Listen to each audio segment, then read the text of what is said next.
Maayong adlaw ka natong tanan. Karong adlaw mapadayon ta sa ato ang series diri sa Galatia 5:22 kutob sa 23. Nag-series ta about sa fruit or sa prutas sa balang espiritu or fruit of the spirit. So kung namoy Biblia, again, magbasa gyapon ko sa English, try translate into Cebuano. 22 to 23. Akong basahon sa New Living Translation. But the Holy Spirit produces this kind of fruit in our lives. Love, joy, peace, patience, kindness, goodness, faithfulness, gentleness, and self-control. Mga bata, labing gamhanan nagdalaygo na mong Diyos. Salamat, Lord, sa another adlaw ngayong gihatag ka na mo. Tin Lord, kami makapamalandong nasad sa imuhang pulong Ginoo. Lord, ayaw itugod nga sa among pagpaminaw karon, kutob lang sa among pagdunggan niya, palapos sa pikas dunggan. Hinaot unta Ginoo nga kani musud sa among hunahuna, muduot sa among kasing-kasing. Tanan nga butang nga ganahan nimo makatunan diri kanamo, nga imo itudlo kanamo among ma-apply sa among kinabuhi. Inana nga paagi Ginoo, mahimaya ka. Salamat Lord, wala mi laing gitanguha kun dili ibayaw imong buhi nga ngalan ug daygon ang imong buhi nga ngalan Ginoo. Kining tanan Lord ang kipangay pasalamatan sa ngalan ni Jesus. Amen ug amen. Maayong adlaw sa tanan. Again, karon atong buhaton is kanang atong tanawon ang mga nabilin pa nga fruit or gitawag atong mga bunga sa balang Espiritu Santo. Unya atong i-close ang series kay last nga duha. Do believe last week si Pastor Wawi ang naghisgot about sa gentleness and self-control. Karon kabuntagon atong tanawon ang goodness o faithfulness. So ang mahitabo, explain ako ang goodness sa iyang original nga language, unsa iyang original meaning, o faithfulness unya atong i-differentiate unsay kalainan nila unya. After ana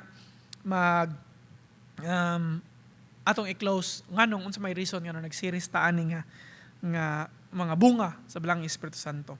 So, before tamo ato sa atong passage, before tamo padayon, bunga pasabot kung makita siya. Like for example, may bawaan nimo ang usa ka kahoy kung unsa iyang bunga. Like for example, kung layo siya or di ka kabaw or gawas, kung for example, mangga kay bawaan na magidana no.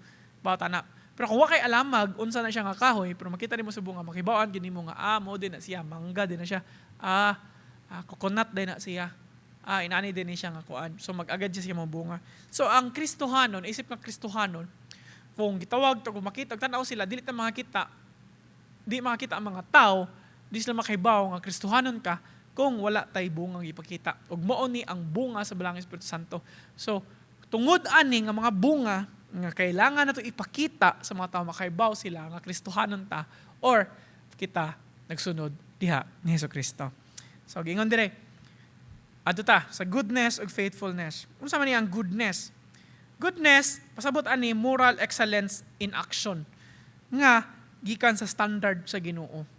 Unsa man ang standard sa Ginoo? So ang standard sa Ginoo lahi sa standard sa atoa. Pero ang goodness, moral action siya. Kumbaga, tungod sa love, makabuhat ta og action. Like mo ng goodness, pagbuhat og maayo. So kung sa Bisaya, palaktud pagastorya, pagbuhat og maayo. Mo na siya. Pero, ang catch ani, standard sa Ginoo. No? Standard sa Ginoo. So, unsa man day standard sa Ginoo? Atong balikon diri sa 22, bingon diri, but the Holy Spirit produces this kind of fruit. Pasabot, if ang Holy Spirit ang nag-produce ani, wala siya niingon nga, a man produces this kind of fruit or ang bunga sa man kani, ingon siya, ang balang Espiritu Santo. So pasabot, maggikan ni sa balang Espiritu Santo. So kung wala ni gikan sa balang Espiritu Santo, nagdili na siya matawag og maayo sa mata sa Ginoo. Ang pangutana, makabuhat bag maayo ang mga katawhan? Sa mata sa mga tao pwede. Like for example, ako, nadagma or naay senior nga mulabang, akong gitabangan. Para sa mata sa tao, pwede siya mahimong maayo. Pero kung standard sa Ginoo lahi, nga naman, again, ang pagbuhat aning goodness or sa bunga sa balang Espiritu Santo gagikan sa Espiritu. So kung gibuhaton ako, kitungod, ako alang, so pasabot, maayo siya sa mata sa mga tao pero dili siya acceptable sa standard sa Ginoo. Nga naman, kaya again, ang makaproduce ani, ang magbunga ani, ang balang Espiritu Santo. So ang key ani, kinahanglan nato ang balang Espiritu Santo so makabuhat ta ani para ma-consider nga sakto siya sa standard sa Ginoo. So kung walay relasyon ang usa ka tawo sa Ginoo, dili siya maabot sa standard sa Ginoo. So again, ang key, relasyon sa Ginoo. So kung kita mga Kristohanon, magbuhat ta ani, pinangi sa bunga sa balang Espiritu nga kay ganahan ta nga mahimay ang Ginoo, pasok siya sa standard sa Ginoo. So kung ikaw, naay relasyon sa Ginoo, nagbuhat og maayo para sa kaayuhan, para sa kahimayaan sa Ginoo, pasok siya sa standard sa Ginoo. So goodness, pagbuhat og maayo in action, kumbaga express sa imong action. So sakto nga character, align sa God, sa standard sa Ginoo, unya, active kindness, pasabot, pagbuhat og maayo, bisan sa ang hunahuna ang mindset para sa benepisyo sa Ginoo ug sa uban. Dili para sa benepisyo. Kasagaran man gud sa ato kay ganahan ta makabenepisyo sa ato makabenepisyo sa ako makabenepisyo sa kaayuhan sa ako para mo atong kasagaran ginahuna ba. So mo nang dira na nausab. Di siya bunga sa balang Espiritu sa kundi bunga na sa ato ang selfish desire. Ngano man ganahan man ta nga para sa ato ganahan ta nga ang ato ang kalibutan nagtuyok sa ato ngano ganahan ta main character ta ba. Pero ang kaning bunga sa balang Espiritu Santo para sa kahimayaan sa Ginoo. Para sa Ginoo. Kaayuhan sa ubang tao, mutabang ta, mubuhatag maayo ano man, kay ganahan ta ihimaya or ganahan ta ibayo ang pangalan sa Ginoo. Dili ato ang kaugalingon. So sayop siya kung buhatag maayo para suklian ta og mga butang nga ganahan nato. So sayop siya daan. No. So again, goodness, magbuhat siya maayo para sa kahimayaan or para sa benefit sa ubang tao o sa Ginoo. Pwede man ta maka-benefit actually, pero di na mao ato ang mindset, di na mao ato atong tinguha, di na man atong ganahan kung dili para lang sa Ginoo. Unya, kumbaga mo siya love in action towards others. Tungod sa gugma sa Ginoo, unya, yang gipasinati sa ato karon naa nato ang balang Espiritu Santo nga nagpuyo nato, ang bunga ani niya, ang gugma, sumunang muhigugma ta nila, pero unsa man paghibaw nga higugma ta nila through our action, buhatag maayo, mutabang ta. Again, ang hunahuna nato kay tungod ang Ginoo mo'y naghatag nato. Pero nganong makabuhat man ta ani kay ang Ginoo mismo maayo, 'di ba? Daghag mga butang aning kalibutan nga makaingon ta nga di maayo, dautan, way pulos, daghan kay problema. Pero kung maghuna ta sa Ginoo, di kay kakaingon nga dautan, di maayo. Ang atong gimusod sa tungod na maayo ang Ginoo, good. Mo nang ingon ta, God is good all the time, and all the time God is good. All the time dili sometimes, dili usahay, dili na ay certain schedule, dili kanunay. Ang kalibutan di maayo. Ang kalibutan corrupt, ang kalibutan daghag di maayo. Pero ang Ginoo maayo. So man makabuhatag maayo kay tinuod ang Ginoo maayo. Bisan ang mga psalmist moingon sila, taste and see what that the Lord is good, God is good. Daghan kayo moingon kita mismo kay bawat na. So mo nang ang iyang bunga na pwede natong mabuhat sa ubang tao nga gikan niya kay nga naman ang Ginoo maayo man, because God is good. The Spirit of God produces God-like goodness in believers. So tungod kay maayo ang Ginoo, ang Espiritu sa Ginoo maoy nagbunga o God-like goodness sama sa Ginoo nga pagkamaayo sa ato ang mga magtotoo sa Ginoo. So, tabang sa mga tao, parugan ang unsay sakto, buot man nagmaayo. Gamito na itong kinabuhi para makabless sa ubang tao, kana mo na pagbuhat sa maayo. Para makabuhat ta na, nga tungod ang Ginoo maayo. Ikaduha, faithfulness. So faithfulness, pasabot, reliable ta, masaligan ta, loyal ta, o masaligan ta. Parag, lisod no nga, huna-huna ba nga, masaligan pa ka ta. So, uban kay ubang Kristohano na to, mga igso na to dila sa Ginoo, say, lisod tagsalig, ano man, kay wala man na produce og faithfulness. Faithfulness una pagpamatuod, patinud-anon ta diha sa Ginoo og sa atong mga isig kaigsuon. So pasabot loyal, masaligan ug atong commitment diha sa Ginoo. Nag-describe siya sa usa ka tawo nga kanang consistent ba, padayon sa iyang relasyon sa Ginoo ug sa mga katawhan. So di lang kay kanang gitawag nito schedule lang or kanilang adlaw, kundi consistent siya nga maayo. So ato makita ang perfect example nga mo na si ang Ginoo. Mo nang itawag og faithful. Ngano maka-faithful man ta? Kay tungod ang perfect example sa Ginoo. So mo ni ang nahitabo. Sa sinugdanan ang Ginoo nagbuhat sa kalibutan ug sa kalingitan. Unya ang tao nakasala sa Ginoo ug nahilayo ta sa Ginoo. Pero ang Ginoo ningon siya, nisaad siya sa Genesis chapter 15 nga naay moabot nga mo'y muluwas ang Mesayas nga mo'y muluwas sa mga katawhan, may mo redeem, mo'y mo pasaylo sa mga kasalanan. Fast forward sa throughout the Bible, kung imong basahon, pila ka years ang mga nilabay la, naabot na mga leaders, lang David, mga nila, gihapon naabot. Pero, na sa kaadlaw, muna itong gi-celebrate og Christmas, no?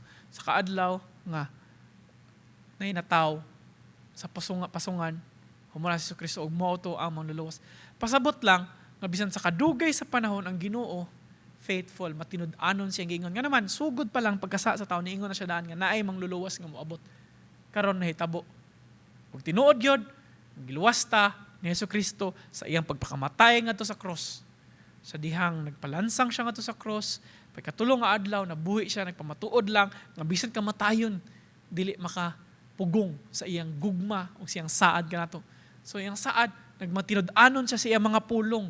So faithful siya. So ang Ginoo faithful. So muna ang klase nga pagka-faithful nga i-reflect nato or ipakita nato sa mga katawhan. Nga ang Ginoo matinud-anon sa iyang mga pulong nga kita pod mga Kristohanon matinud-anon ta sa ato ang mga pulong. Nga naman kay gagikan sa Ginoo, faithful atong Ginoo, ang iyahang spirito nakaproduce og pagkami tinud-anon, kita pod mismo mabuhat matinud-anon ta. So manang bisan ang Bible moingon, let your yes be yes, your no be no.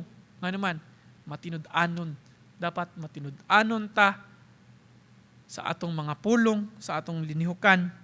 Kay nga naman mo na siya ang faithfulness. So example mo na matinud-anon ta, mo serve ta sa Ginoo consistently, kanang padayon bisag sa good or bad. Usahay no, mo serve ta sa Ginoo okay. In good times ra, usay pod na uban mga bad times nga naman. Kay ganahan ta nga maulian ta sa atong mga ipamati, mo na mo serve na ta sa Ginoo. So dili inana ang faithfulness. Di na siya faithfulness. Ang faithfulness pasabot bisag nakikipamati, maayo imong kinabuhi, tanan mo bati imong kinabuhi, good or bad, bisag unsa nga situation, kung moingon kag faithfulness, mo serve gid ka sa Ginoo. Og faithful ka, nga mo serve, consistent ka, ug mopabilin kang loyal diha sa tawag sa Ginoo bisan sa kalisdanan. So muna siya ang faithfulness. So basically atong i-compare ang duha. Ang goodness nag-shape siya kung unsaon to pag-treat ang mga katawhan, no? Atong mga actions sa ilaha. Pero ang faithfulness nag-shape siya kung unsaon to pagkinabuhi nga consistent mapadayonon para sa Ginoo. Matinud-anon ta ba?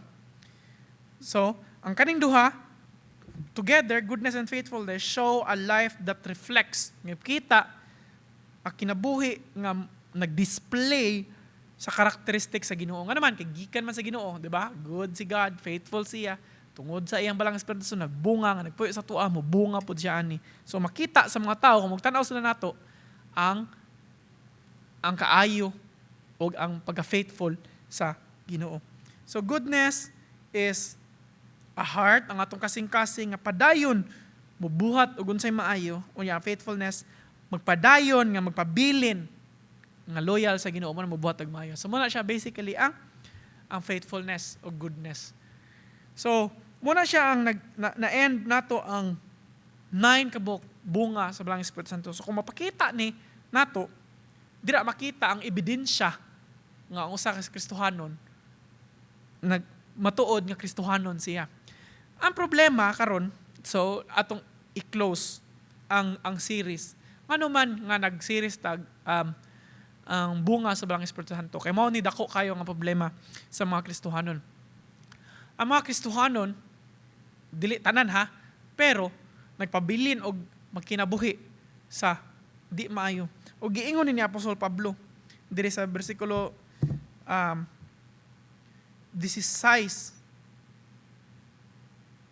19. Niingon siya, naiduha ko no ka force, naiduha ka butang nga nagtigi, nag-away. Mao ni ang bunga sa espiritu ug ang bunga sa ato ang fleshly desire, atong pagkatao. Mo ni siya ang sa atong tanawon diri sa 18 ug 19. Ingon siya, but when you are directed by the Spirit, you are not under obligation of the law of the Moses. But ingon siya, 19, when you follow the desires of your sinful nature, pero kung magpabilin ta sa ato ang sinful nature, sa dihang wala pa na ito nakaila ang Ginoo, di ba? Namatay mga sinful desire, sinful nature. Pero sa dihang nakaila na ta sa Ginoo, sa dihang giusab ta sa Ginoo, sa dihang gipakamatyan ta sa Ginoo, nausab na ta ang atong karaan nga kinabuhi, na wagtang na nanay bag-o, ug mo ni ato ang bunga unta, bunga sa Balang Espiritu Santo. Pero ingon siya, if we follow our sinful desire, nagyapon tay option nga mo follow ta na unsa man ni mga butanga. Ingon siya na sexual immorality, impurity, lustful pleasure, idolatry, sorcery, hostility, mga sala, mga pagpakasala at pabilin. Ug mo ni dako kayo nga problema sa mga Kristohanon. Kristohanon ko no, pero ang mga tao ang nakita sila, gusto kay mamalikas, di maayo mga binuhatan, manikas, magsigpang libak. So mga na, so makita, dili ginaw siya mahimo nga, moingon ang mga tao, Kristohanon ni siya, nga naman, kay di man mao ang gipakita na to, kay nga naman nagpadalaman sa sinful fleshly desire. Pero ningon sa Apostol Pablo, pero kung magkinabuhi ta nga uyon sa kabubuton sa Ginoo or sa Balang Espiritu Santo, mo ni ang bunga, mo ni ang makita. So instead of mga sala, ang makita mo ni siya ang love, joy, peace, patience, kindness, goodness, faithfulness, gentleness, ug self-control. So kumbaga, mailhan nimo ang Kristohanon, pinaagi siya ang bunga. Kung ang bunga niya, magsige siya pamalika, sige siya questionable. Tinutanay baka na siya relasyon sa Ginoo? Kusog lagi siya manikas, kusog lagi siya mga inana. Diba? Pero kung makita nimo o sa katao, grabe puno sa gugma, mabuhat og maayo, kind, gentle, makinggan ka, Kristohanon ning mga tawhan. Ang problema karon, bisan pa man ang mga tao, di na sila ka-distinguish, di na sila kaibaw asay Kristohanon or di nga naman. Kaya ni-confirm ang mga Kristohanon. So mo na siya ang reason nga nung nagbuhat nga series para may bawaan na to. Nga isip nga Kristohanon, mo ni angay ang atong bunga, mo angay ato ipakita sa mga katawhan. Self-control. Kaya bawa ko nga na desire nga mabuhat ka ni mga butanga, pero kay imong hunaw na, magipakamatyan na ni sa Ginoo, wala na ni nga kinaiya. Buhat na ko aning mga maayo nga butang para sa Ginoo. So mo na reason sa series para may bawaan nato nga ang pagpakamatay ni Jesucristo dili lang para sa ato ang kaluwasan, nga naman kay pag-accept nato ni Jesus Christ sa ato ang mangluluwas, dili lang mangluluwas kundi Ginoo, pasabot sa Ginoo siya na ang magbuot, siya ang highlight sa atong kinabuhi, dili na kita. So tanan natong buhaton para sa Ginoo. So kung mubuhat tag maayo, dili para sa kagalingon, kundi dili para sa Ginoo. Kung mubuhat tag daotan, mailhan ginato nga di ang atong kinabuhi wala gidirect ngato diha sa Ginoo. So man makita ang unsay Kristohanon or dili nga naman depende siyang bunga. So kung ingon ganyan, kung unsang kahoy, kung bunga niya mangga, may bawaan mo siya mangga siya. Kung atong bunga maayo, maingon gyud ang mga tawo nga Kristohanon ta. Kung atong bunga dili mga di maayo kaning mga sa fleshly desire, syempre ang mga tawo mo question gyud sila. So asa man aning duha? Bunga sa Balang Espiritu Santo or bunga sa ato ang fleshly or sinful desire? So dapat itong naon sa itong pagmata pa lang, sa itong paglakaw, itong naon, ganahan na ito, mahimaya ang Ginoo sa itong mga kinabuhi. So manang ang bunga na ito, dapat makahimaya sa Ginoo. Again, ang key, atong i-accept nga kita mismo, di ta makaproduce ani nga klase nga bunga.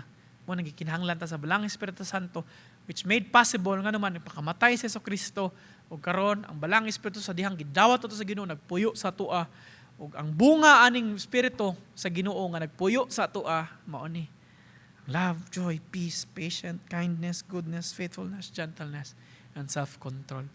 Hinaut-unta nga sa end na to sa itong series, di lang nga madungagan ang atong knowledge nga, inanay din ang fruit spirit, di lang na to i-memorize, kundi atong ipakita nga ang bunga na to gagikan sa Balang Espiritu Santo para inanapagi, may maya na to ang Ginoo.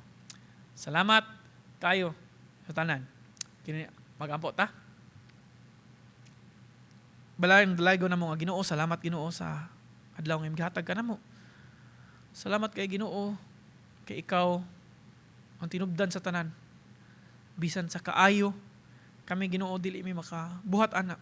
So kinahanglan na mo imong Balang Espiritu Santo nga mo'y mag-direct na mo para makaproduce mi ug bunga sa Balang Espiritu Santo para makita sa mga katawhan nga tinuod ug buhi ka sa mga kinabuhi. Salamat Ginoo sa natapos nga series ug ginawa ta Lord amo ni ma-apply sa mong kinabuhi para may maya ka Ginoo. Among gibalik dira tanan og dungog ug himaya sa ngalan lamang ni sa bugtong nimong anak nga si Jesus among Ginoo ug mangluluwas. Amen ug amen.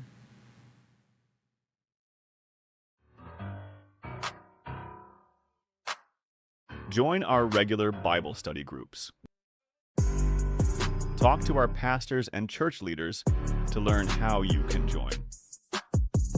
Calling all youth and young adults. Join our Next Gen Fellowship right after 10 a.m. Sunday service. A place to connect, grow, and walk together in faith.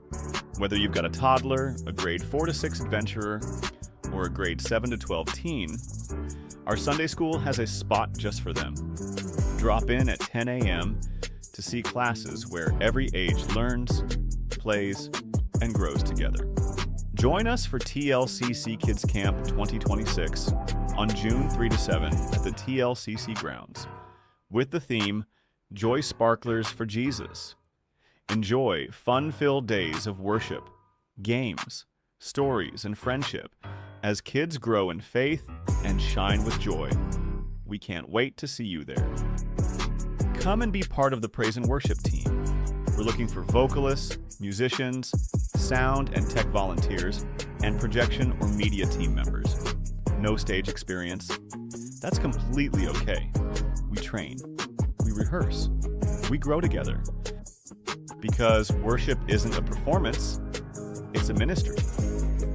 You don't have to be ready. You just have to be willing to learn. Volunteer and sign up now. Join our Adult Sunday School every third Sunday of the month, 1 to 2:30 p.m. Our topic for 2026 is Christian ethics. All this to be led by Reverend Daniel Wong. Register before April 19th. Let's honor God by supporting His church. Kindly use the box of the back for tithes and offerings. Follow our Facebook page to stay updated on church activities.